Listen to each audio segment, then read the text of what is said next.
menggerakkan hati. Negeri ini memanggilmu kawan, belajar bergerak. Assalamualaikum warahmatullahi wabarakatuh. Saya Endang Puspitorini dari CGP Angkatan Kelima Kabupaten Banjarnegara. Saat ini saya sedang menjalankan tugas, yaitu mewawancarai Bapak Kepala Sekolah. Tugas dari modul 3.1 studi kasus dilema etika. Pagi ini saya bersama dengan beliau, Bapak Edi Arianto, SPD, dari Kepala Sekolah SD Negeri 1 Tunggoro, Kecamatan Segaluh, Kabupaten Banjarnegara. Selamat pagi, Bapak. Selamat pagi. Sehat? Alhamdulillah sehat, Bapak. Sehat, Bapak? Sehat. Ini Bapak, terkait dengan kegiatan kami, apakah Bapak itu di sekolah pernah ada kasus yang menjadi dilema etika, Pak? Ya, terima kasih Brenda dan selamat datang di SD Negeri 1 Tunggoro. Sehubungan dengan pelaksanaan tugas Brenda, mudah-mudahan sukses. Tadi untuk apa yang disampaikan oleh Brenda, yang ditanya Brenda tentang dilema etika, ini mungkin lah, mungkin setiap sekolah itu ada lah, cuma mungkin kasusnya berbeda-beda. Ini yang spesifik untuk SD Negeri 1 Tunggoro memang ada beberapa yang hubungannya dengan dilema etika ini. Sebagai contoh itu nama anaknya adalah si Enan, ini kelas 5, itu juga ada apa ya, ada fisik yang kekurangan ada kekurangan fisik dalam fisik, dan juga termasuk penguasaan akademis dan lain sebagainya juga agak dibandingkan yang lain ini berada di tataran yang bawah seperti itu. Jadi ini kadang-kala dari guru kelas ini menjadi masalah. Ini setiap kemarin pada kelas 4 mau naik ke kelas 5 ini juga jadi pembicaraan hangat antara kami bersama Dewan Guru, bahwa anak ini si Enan ini ada permasalahan bahwa sebenarnya umurnya juga sudah cukup, karena ini seharusnya sudah kelas 6 ya, sudah kelas 6 pada tahun ini, tapi ini masih di kelas 5 karena ada beberapa tahun tidak naik lah. Ini pada kemarin akhir tahun pelajaran kemarin ini menjadi bahan untuk kita teman-teman guru bersama di SD Negeri 1 Tunggoro ini. Ada permasalahan nilai akademisnya memang kurang, nilai kurang. Kemudian karena dia umurnya juga sudah agak melampaui dari ini seharusnya sudah kelas 6, sehingga di antara guru ini jadi perbincangan. Kemudian saya mengidentifikasinya agar dia bagaimana caranya, ini ada pertimbangan karena kalau tidak naik juga kasihan, naik bagaimana materinya tidak menguasai dan sebagainya. Akhirnya kami juga bersama dengan Dewan Guru untuk menaikkan lah, karena memang dia umurnya sudah cukup tua seperti itu. Berarti karena berbagai pertimbangan, yaitu yang pertama pertimbangan kemanusiaan, terus akhirnya Bapak Kepala Sekolah, Bapak Edi sendiri bersama dengan guru dan Dewan Guru yang lain dirapatkan untuk memutuskan bahwa anak tersebut untuk naik. Seperti itu. Mungkin ada faktor-faktor lain dari keluarga, Pak, yang mungkin itu anak memang tersebut kebetulan ini dari keluarga dari keluarga miskin, dan juga orang tuanya ini, ayahnya juga di perantauan, jadi di sini bersama dengan ibu, dan ibu juga di sini sambil kerja itu malah kebetulan menjadi pembantu rumah tangganya Bu Nurhasanah itu. Oh, iya. nggih, teman Berarti guru karena kita kurang juga. kasih sayang Nggih, di termasuk, rumah, ya. kemungkinan terus terjadi hal-hal yang Ya, seperti ya, itu ya seperti Pak. itu, Nggih. jadi kurang perhatian. Karena perhatian nggih. Dari apa ya, selama ini yang sudah disampaikan ke anak tersebut, mungkin ada pembelajaran yang dipetik dari SD ini, dari Bapak juga untuk pembelajaran itu untuk ditularkan kepada guru-guru lain ataupun seperti kami Pak, itu apa itu Pak? Ya dengan adanya permasalahan ini memang kami juga sebagai guru bersama teman-teman akhirnya memang dengan banyak sekali pertimbangan lah, tidak harus pertimbangan secara akademis bahwa anak ini persyaratan naik seperti ini harus seperti ini, ternyata bahwa hati nurani guru, teman-teman guru semuanya kadang-kadang juga berbicara akhirnya, karena kita nanti kalau seperti kasus yang terdahulu ada anak yang sudah tamat SD ini ternyata tidak bisa sekolah di SMP karena umurnya memang sudah keterbatasan ya, umur ya terlanjur, Pak. karena itu sudah di luar persyaratan SMP kan biasanya 15 tahun maksimal, kalau lebih dari 15 tahun berarti sudah tidak bisa diterima di SMP seperti iya. itu. Mungkin ada perjanjian setelah anak tersebut naik, anak tersebut nanti akan dilatih oleh guru kelasnya untuk supaya bisa membaca atau bagaimana pembelajaran di luar Pak? Itu jadi termasuk persyaratan tadi yang saya sampaikan, anak ini naik, ini juga ada perhatian khusus dari guru bahwa memang itu membacanya dan menulisnya ini masih minim lah. Jadi itu oleh guru ini setiap pulang sekolah, kalau temannya udah pulang, ini ada berapa waktu lah, mungkin sampai setengah 30 menit ya, antara 15 sampai 30 menit untuk di drill untuk membaca dan juga latihan menulis seperti itu. Jadi pembimbingan khusus ya, dari sekolah ya tidak membiarkan begitu saja, jadi ada perhatian khusus lah seperti itu. Berarti ini dari investigasi opsi trilimanya itu sudah dapat, yaitu Bapak sudah yakin dengan guru kelas bahwa nantinya anak tersebut kalau naik itu akan belajar lebih giat begitu ya Pak. Karena kita juga terus memantau perkembangan sih.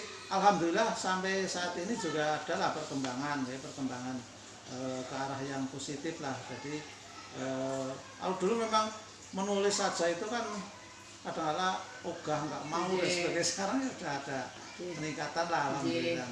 Mudah-mudahan nanti sampai kelas 6 ya betul-betul memenuhi syarat untuk lulus dari SD seperti itu.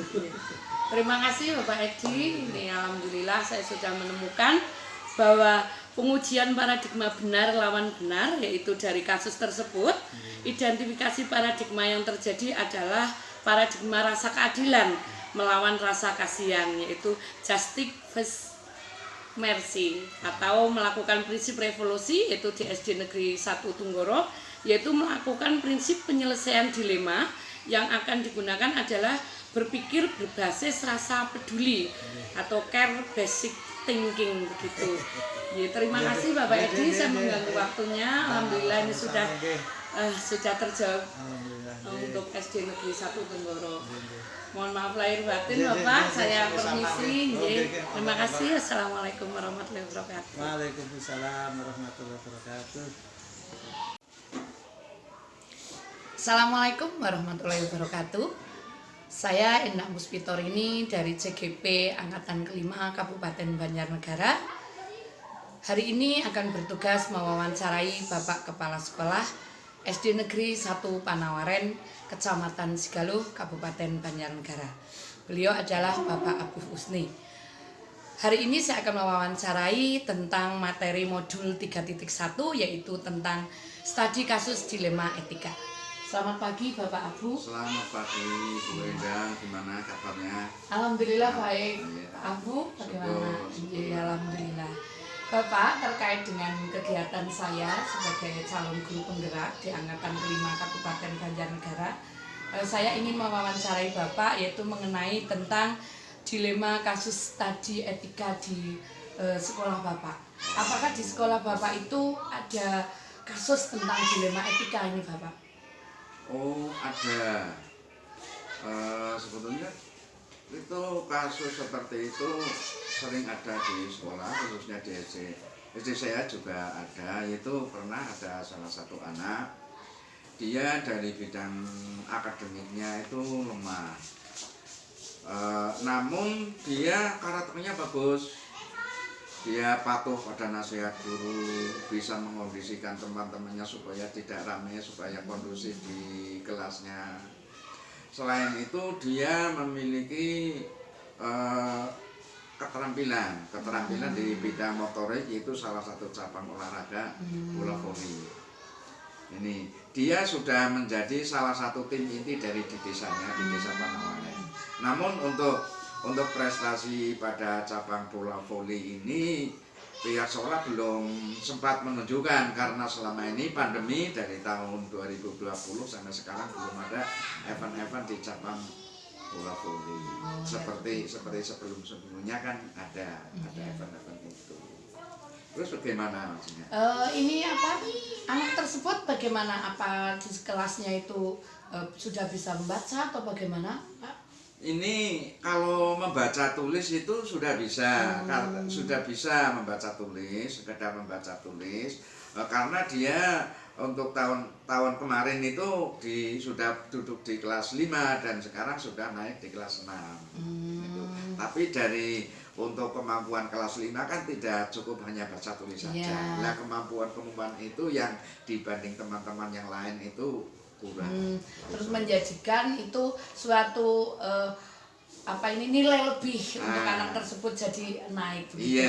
Jadi sebuah keputusan dari Bapak dan Ibu guru pas saat rapat kenaikan kelas terus menjadi poin tersendiri bahwa anak tersebut bisa mempunyai prestasi di luar bidang studi begitu ya Pak. Terus selain itu Pak, apa yang mendukung dari Bapak dan Ibu guru untuk anak tersebut agar bisa meningkatkan pendidikannya, meningkatkan prestasinya di sekolah? Contohnya itu untuk bisa membaca yang tadi kurang, bagaimana Pak? Ini kalau membaca sih sudah cukup lancar ya, cuma dalam bidang pemahamannya lebih tinggi, penyelesaian soal-soal itu kurang. Jadi kemampuannya itu baru pada tingkat membaca saja. Nah, kerjasamanya pertama yang paling dominan yaitu di guru kelas 6 karena kebetulan guru di kelas 5-nya itu mengajar, kemudian naik kelas 6, guru kelas 5-nya mengikuti di kelas 6 karena pas kebetulan tahun ini ada pergeseran kelas. Pertama dari guru kelas 6 tentunya ya setiap hari memberi motivasi dan mengingatkan bahwa teman-teman dan bahwa anak-anak sudah kelas 6 harus siap secara mental, harus lebih rajin karena menjelang ujian untuk melanjutkan ke tingkat yang lebih tinggi.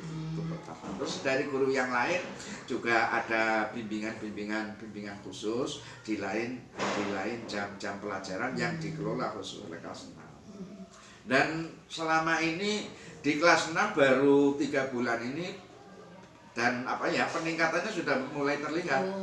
Mulai terlihat. Jadi dari namanya Fahri Saputra sudah mulai terlihat ya, mungkin karena merasa diperhatikan, karena menambah tambahan bimbingan dibanding yang lain-lain, progresnya sudah mulai ada peningkatan. Saya gali dari guru kelas. Kemudian saya gali dari guru olahraga juga demikian. Dalam bidang olahraga itu memang dia punya kemampuan lebih di bidang bola voli. Dan dia juga rajin, berangkat sekolahnya juga rajin, dengan temannya juga tidak nakal, tidak suka usil, ya normal anak baik-baik saja. Dan dibanding dengan yang lain, dia termasuk kalau kita lihat dari etika dan sopan santunnya termasuk lebih dibanding yang lain. Terus kondisi dari keluarganya itu bagaimana Pak? Apakah itu dari kondisi ekonomi yang bagaimana atau mungkin karena kurang SDM-nya atau bagaimana Pak? Nah ini. Kalau kondisi dari orang tua, pertama SDM-nya itu kurang. Dan iyalah itu juga termasuk dari keluarga broken home. Dan keluarganya sudah cerai, dia tinggal bersama mbak. Oh ya ya. Nah, bapak ibunya sudah cerai dan sudah menikah.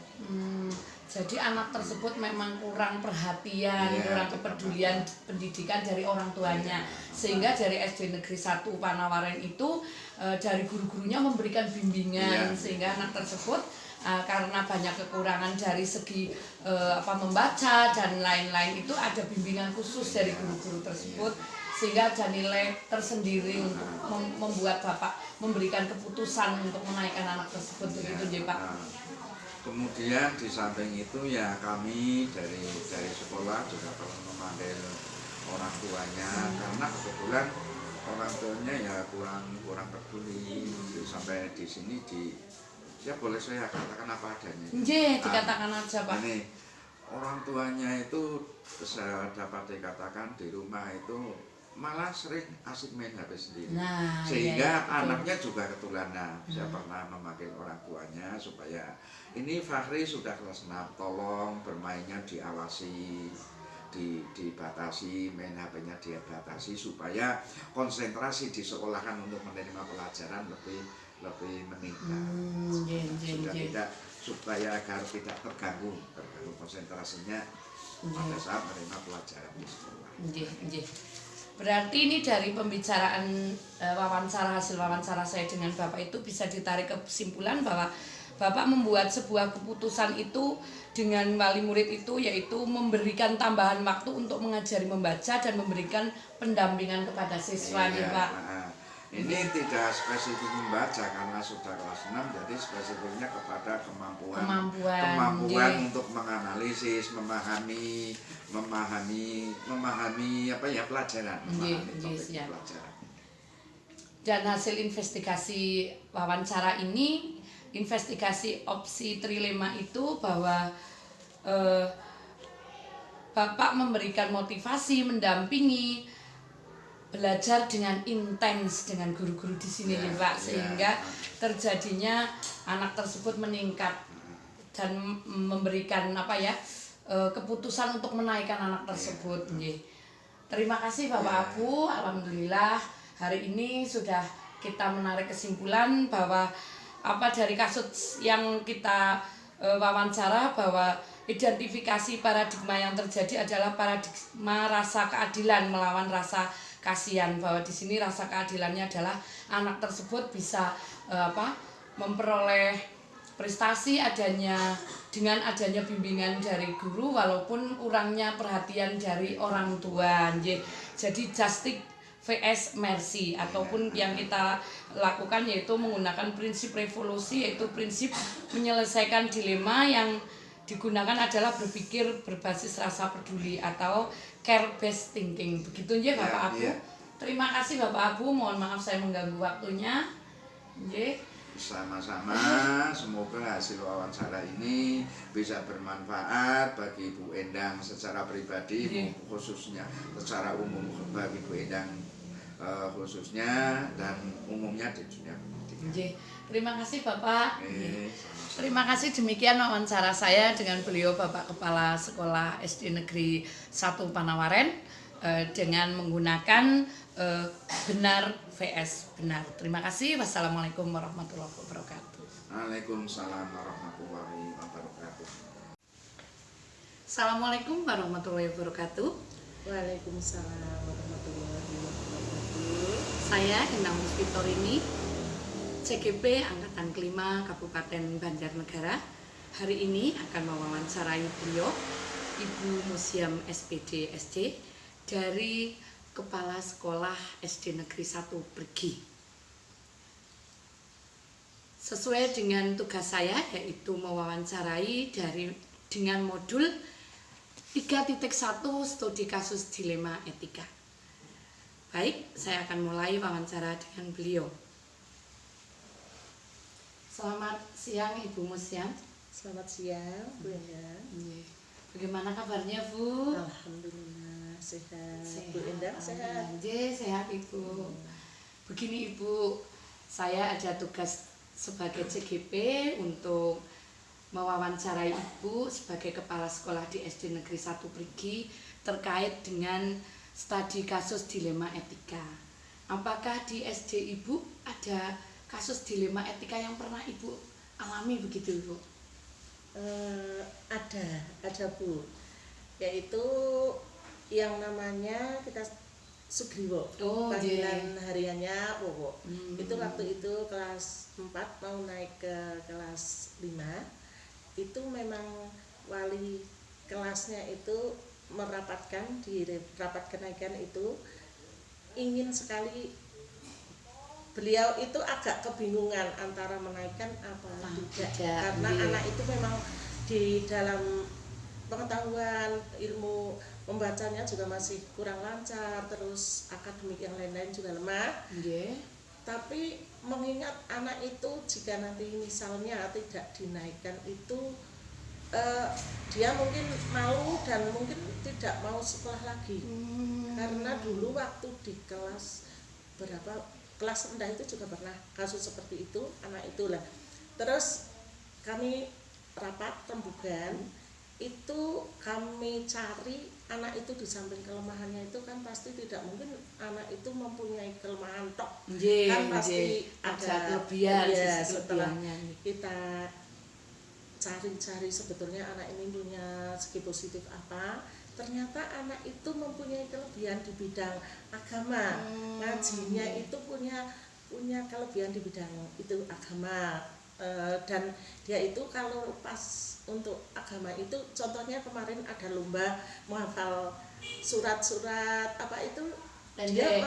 Surat-surat pendek itu dia malah mendapat juara. Jadi kami akhirnya yakin bahwa kecerdasan seseorang itu tidak harus di akademik saja. Jadinya kami langsung rembugan dan saya mengambil keputusan lah ini dinaikkan saja, karena katanya kecerdasan itu di beberapa bidang tidak harus di akademik saja. Iya, seperti itu. Mungkin anak siapa tadi itu Sugriwo ya Ibu.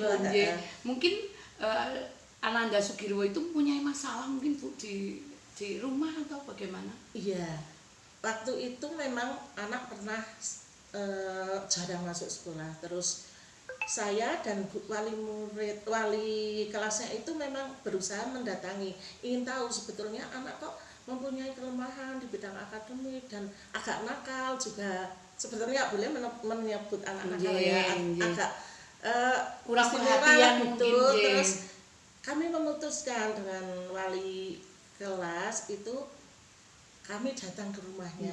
Ternyata setelah kami datang ke sana itu memang si Sugriwo itu non sewu, ibunya kan sakit-sakitan. Terus bapaknya untuk mencari nafkah itu mohon maaf karena mungkin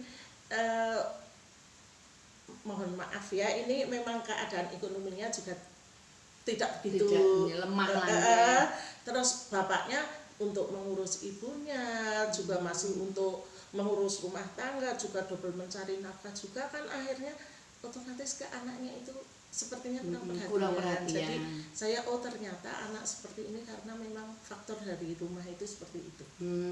Berarti Sugriwo itu nakal di sekolah, membuat gaduh di kelas ataupun terus tidak adanya perhatian pendidikan dari rumah sehingga di sekolahan terjadi hal-hal sering membuat ribut begitu Bu. Terus dari wali kelas, terus dari itu tindakannya apa Bu? Dari Ibu sendiri dan wali kelas di SD 1 Prigi itu tindakannya apa Bu? Tindakannya untuk kami memutuskan untuk menaikkan tadi ya, ada konsekuensi. Misalnya yuk kita insya Allah dengan kita mengambil tindakan nanti insya Allah anak bisa membantu anak itu untuk menjadi anak-anak pada umumnya. Yang pertama karena di rumah mungkin kurang kasih sayang, ya kita beri kasih sayang di sekolahan, walaupun kita berkewajiban memberi kasih sayang kepada seluruh siswa. Tapi untuk Sugriwo itu memang kami istimewakan. Misal untuk kita tanya setiap pagi udah makan belum, punya uang saku belum, dan lain sebagainya. Terus kita selalu pesan nanti di rumah seperti ini, kita adakan pendekatan. Jadi ya, untuk pendekatan menutupi individual iya, ya, Bu. iya, betul. Nggih. Nah, ini berarti dari keputusan yang Ibu berikan kepada Ananda Sugirwo itu selain sudah dirapatkan dan lain-lain itu nantinya akan adanya tindakan memberikan pendampingan kepada Ananda Sugirwo itu dalam bidang pendidikan dan terutama membaca nih Bu. Nggih. Nggih. Terus selain itu di investigasi opsi trilema itu di sini Ibu memberikan motivasi, memberikan belajar dengan intens itu seperti apa selain itu Ibu?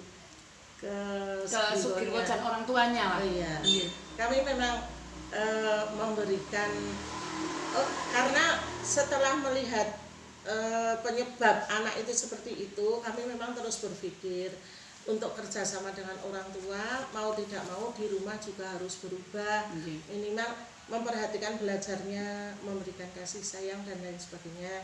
Terus saya menyuruh untuk wali kelasnya, terutama nanti yang akan kan kemarin kelas 4, terus naik di kelas 5, itu memang saya titipkan kepada wali murid kelas 5, wali kelas 5, untuk anak itu diberi perhatian khusus, walaupun ya mungkin agak merepotkan karena harus memberikan perhatian di seluruh kelas, tapi juga harus memberikan perhatian khusus kepada Sugirwo. Saya titipkan di kelas wali kelas di atasnya, seperti itu.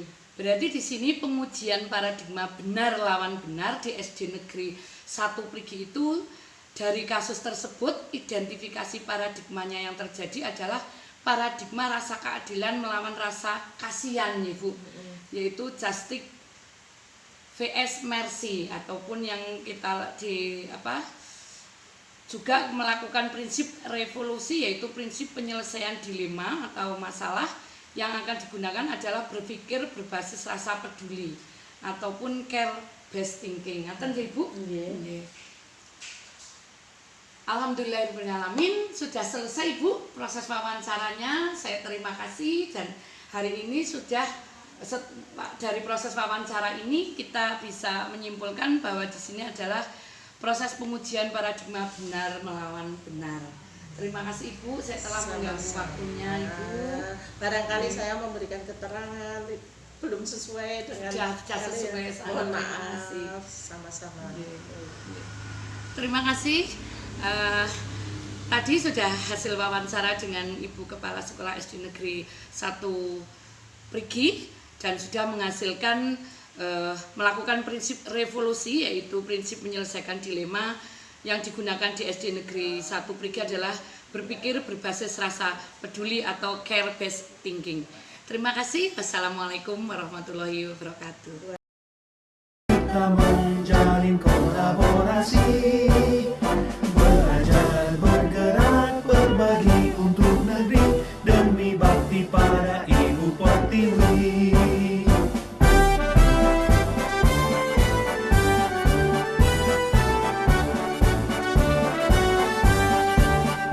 Bulatkan tekad, kuatkan hati, negeri ini memanggilmu kawan. Belajar bergerak berbagi untuk negeri, guru penggerak majukan pendidikan. Guru penggerak menghamba pada murid, kreatif rancang pembelajaran.